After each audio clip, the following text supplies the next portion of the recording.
আলহামদুলিল্লাহ ওসসালাতু ওয়াসসালামু আলা রাসূলিল্লাহ বাদ। সুপ্রিয় দর্শক শ্রোতা ভাই বোন, রমাদান মাসে মা বোনদের অনেক সময় মাসিক আরম্ভ হয়ে যায়, যার কারণে তারা সালাত সিয়াম সহ এই সমস্ত ইবাদতগুলো তারা পালন করতে পারেন না, কারণ মাসিক অবস্থায় নামাজ পড়া রোজা রাখা নিষিদ্ধ। তখন একজন মা বোন রমাদানের ইবাদত বন্দেগীর মাধ্যমে কিভাবে তিনি রমাদানকে সার্থক করতে পারেন, আজ আমরা সে বিষয়ে কথা বলবো ইনশাআল্লাহ।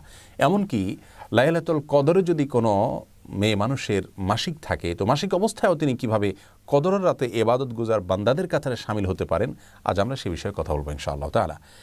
রমাদান মাসে হঠাৎ করে মাসিক আরম্ভ হয়ে গেলে অনেক মা বোন কান্নাকাটি করেন, মন খারাপ করেন, তাদের কষ্ট লাগে। এই কষ্ট লাগা ইসলাম শরীয়তের দৃষ্টিকোণ থেকে প্রশংসনীয়, কারণ ইমানদার ব্যক্তি ভালো কাজ করার পরিকল্পনা ছিল কিন্তু করতে পারেননি, এরকম পরিস্থিতিতে এসে তার মধ্যে কষ্ট লাগা কাজ করবে, সেটা তার ইমানদারিত্বেরই পরিচয় বহন করে।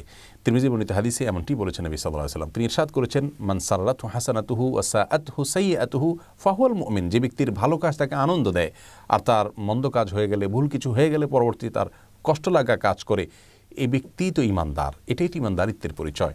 আম্মা আয়েশা রাদিয়াল্লাহু তাআলা আনহা নবী করিম সাল্লাল্লাহু আলাইহি ওয়াসাল্লামের সাথে যখন হজে ছিলেন, হঠাৎ তার মাসিক আরম্ভ হয়ে গেল, অথচ তখন হজের যে ফরজ তওয়াফ সেটি বাদ ছিল আর মাসিক অবস্থায় তওয়াফ করা যায় না, তখন তিনি কান্নাকাটি করা শুরু করলেন।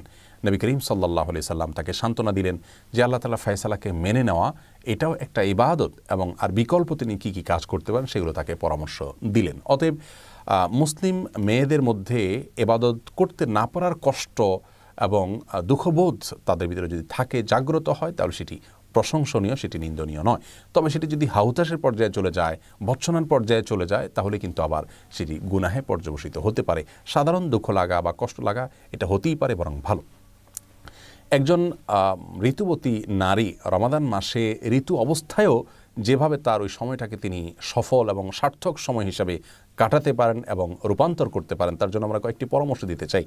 প্রথম পরামর্শ হলো, আল্লাহর ফয়সালা মেনে নেওয়া এটা কিন্তু ইবাদতের গুরুত্বপূর্ণ একটি পার্ট, বরং মূল পার্ট বলতে পারি আমরা। ইবাদতের মূল কনসেপ্টটাই হলো আল্লাহ রাব্বুল আলামিনের সমস্ত আদেশ নিষেধ, আল্লাহর সমস্ত সিদ্ধান্তগুলোকে মেনে নেওয়া।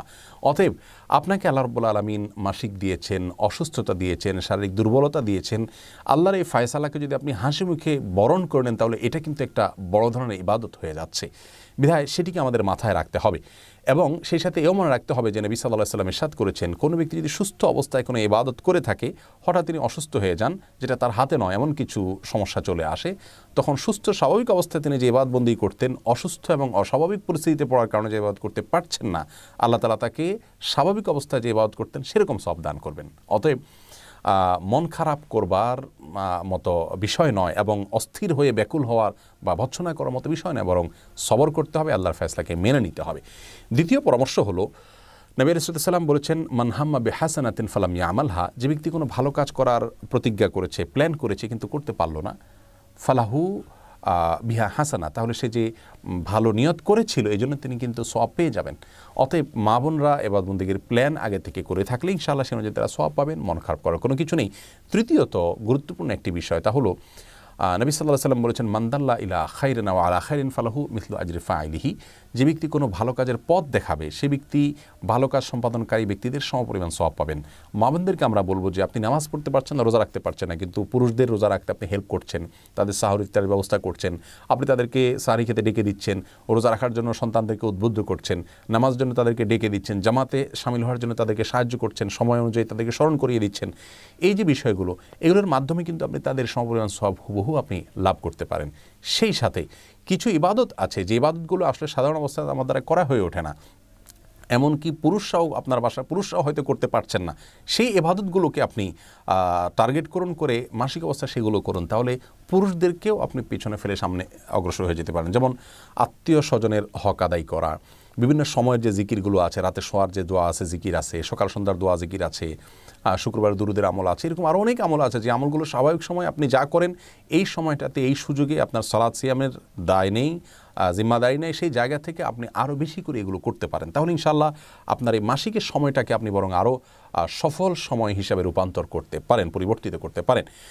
যে কোনো দোয়া দুরুদ, জিকির আসকার, তাসবিহ তাহলিল, ইসলামিক বই পুস্তক পড়া, ইসলামিক নলেজ অর্জন করা, এগুলো করা যেতে পারে। কোরআনে কারিমের তেলাওয়াত শুনতে পারেন আপনি। তেলাওয়াত করা যাবে কি না এটা নিয়ে মতপার্থক্য আছে। জমহুর বা বেশিরভাগ ওলামা ইকরাম বলেছেন করা যাবে না, অনেক ওলামা ইকরাম ইবনে তাইমিয়া রাহিমাহুল্লাহ সহ অনেকে বলেছেন করা যাবে।